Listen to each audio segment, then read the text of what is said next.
Hay guerras que nacen de un disparo, de un accidente, de un malentendido, y hay guerras que llevan décadas gestándose en silencio, alimentadas por el orgullo herido de un imperio que nunca terminó de aceptar su propio colapso. Lo que ocurrió el 24 de febrero de 2022, cuando los tanques rusos cruzaron la frontera ucraniana en la madrugada, no fue una decisión tomada de la noche a la mañana. Fue el punto de ebullición de una olla que había estado calentándose durante 30 años.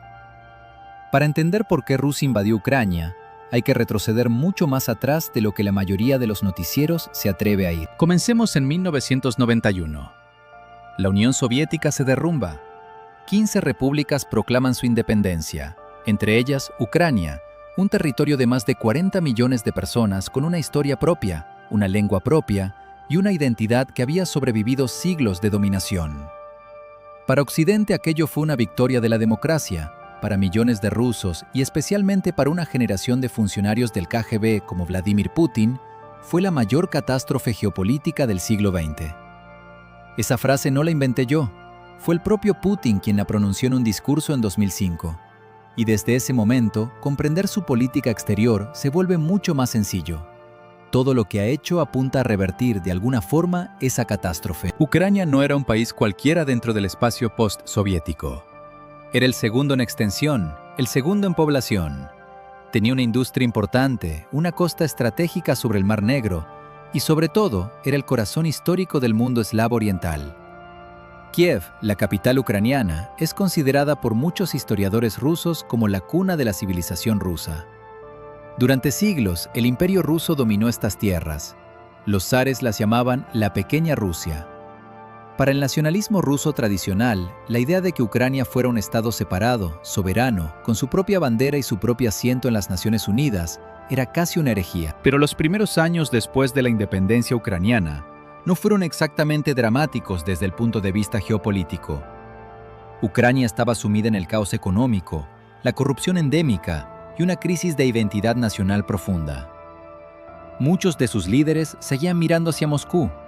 El país heredó el tercer arsenal nuclear más grande del mundo, pero en 1994, bajo el Memorándum de Budapest, accedió a deshacerse de esas armas a cambio de garantías de seguridad firmadas por Rusia, Estados Unidos y el Reino Unido. Garantías que, como el mundo pudo comprobar décadas después, resultaron ser papel mojado. La primera gran fractura llegó en 2004, con la Revolución Naranja. Las elecciones presidenciales ucranianas fueron masivamente fraudulentas, con el candidato prorruso Viktor Yanukovych declarado ganador. Pero la sociedad civil ucraniana salió a las calles en masa. Las protestas duraron semanas. Los tribunales anularon el resultado. El candidato prooccidental Viktor Yushchenko ganó la segunda vuelta. Putin lo vivió como una afrenta directa, como una intrusión de Occidente en su esfera de influencia. Y no era del todo incorrecto. Washington y Bruselas habían apoyado abiertamente al candidato opositor.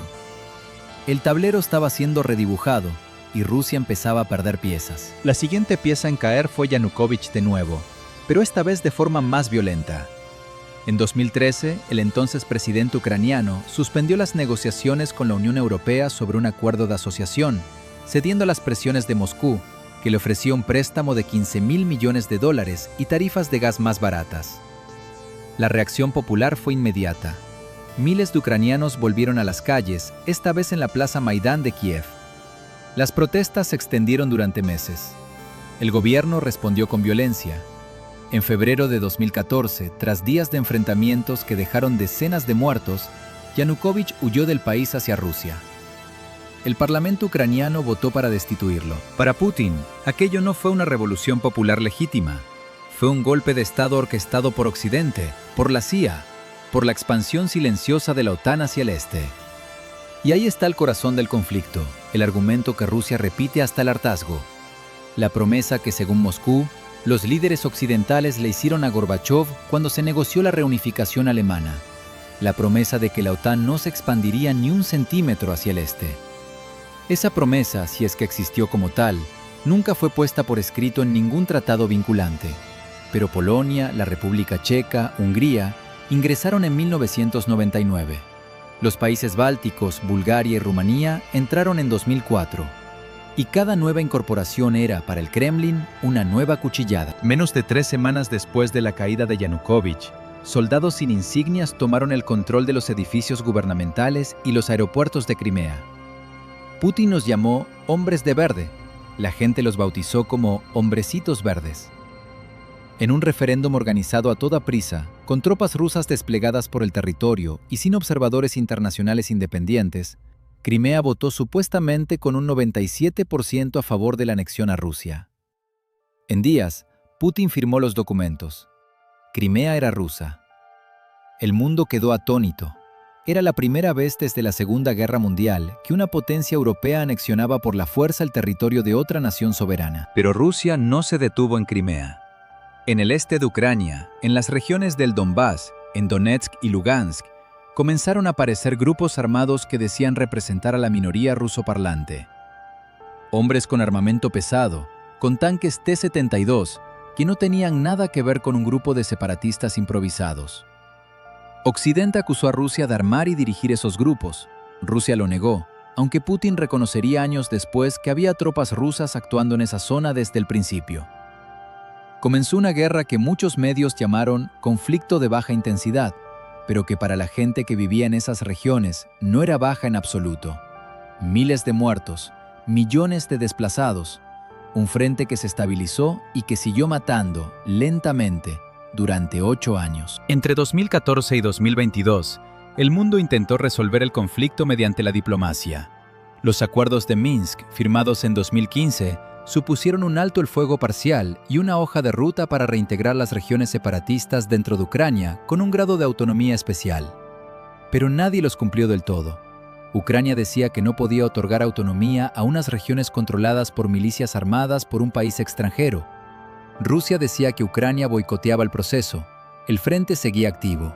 Los muertos seguían acumulándose. Y mientras tanto, Ucrania miraba cada vez más hacia Europa. Su economía se orientaba hacia el mercado europeo. Sus fuerzas armadas comenzaron a modernizarse con ayuda y entrenamiento de países de la OTAN. La sociedad ucraniana, especialmente la más joven, desarrollaba una identidad nacional cada vez más diferenciada de la rusa. En 2019 llegó al poder Volodymyr Zelensky, un actor y comediante sin experiencia política, elegido con más del 70% de los votos en unas elecciones transparentes. Rusia lo veía con desconfianza. Era un político independiente, impredecible, que hablaba de llevar a Ucrania hacia la OTAN y hacia la Unión Europea. En la segunda mitad de 2021, las imágenes satelitales comenzaron a mostrar algo alarmante: concentraciones masivas de tropas rusas en la frontera con Ucrania. Decenas de miles de soldados, tanques, artillería, sistemas de misiles, hospitales de campaña. Washington alertó públicamente de lo que estaba ocurriendo. Moscú dijo que eran maniobras rutinarias. Las conversaciones diplomáticas de diciembre de 2021 fueron un fracaso. Rusia exigió garantías legalmente vinculantes de que la OTAN no se expandiría más y que Ucrania nunca sería admitida en la alianza. La OTAN se negó. Ninguna alianza puede aceptar que un país externo le dicte a quien puede o no puede admitir. En febrero de 2022, Putin reconoció la independencia de las autoproclamadas repúblicas de Donetsk y Lugansk. Luego, en la madrugada del 24 de febrero, anunció en televisión lo que llamó una operación militar especial, cuyo objetivo era la desnazificación y desmilitarización de Ucrania. En ese mismo discurso, advirtió que cualquier país que intentara interferir sufriría consecuencias que jamás han visto en su historia. Era una amenaza nuclear velada. Horas después, los misiles empezaron a caer sobre Kiev, Kharkov, Mariupol y decenas de otras ciudades ucranianas. Los argumentos que Putin esgrimió para justificar la invasión fueron múltiples y contradictorios. Dijo que Ucrania era gobernada por nazis, aunque Zelensky es judío y su familia sufrió el Holocausto. Dijo que los ucranoparlantes eran perseguidos, aunque no existía ninguna ley que prohibiera el ruso en Ucrania. Dijo que la OTAN amenazaba la seguridad de Rusia desde territorio ucraniano, aunque Ucrania no era miembro de la OTAN. Dijo que Ucrania no era realmente un país, sino una parte histórica de Rusia, ignorando convenientemente siglos de historia y 40 millones de personas que se consideran plenamente ucranianas. Detrás de los argumentos oficiales, los analistas ven motivaciones más complejas. El miedo genuino a una Ucrania democrática próspera que demostrara a los ciudadanos rusos que otra forma de gobierno era posible. La obsesión de Putin con su legado histórico con ser el líder que restauró la grandeza rusa.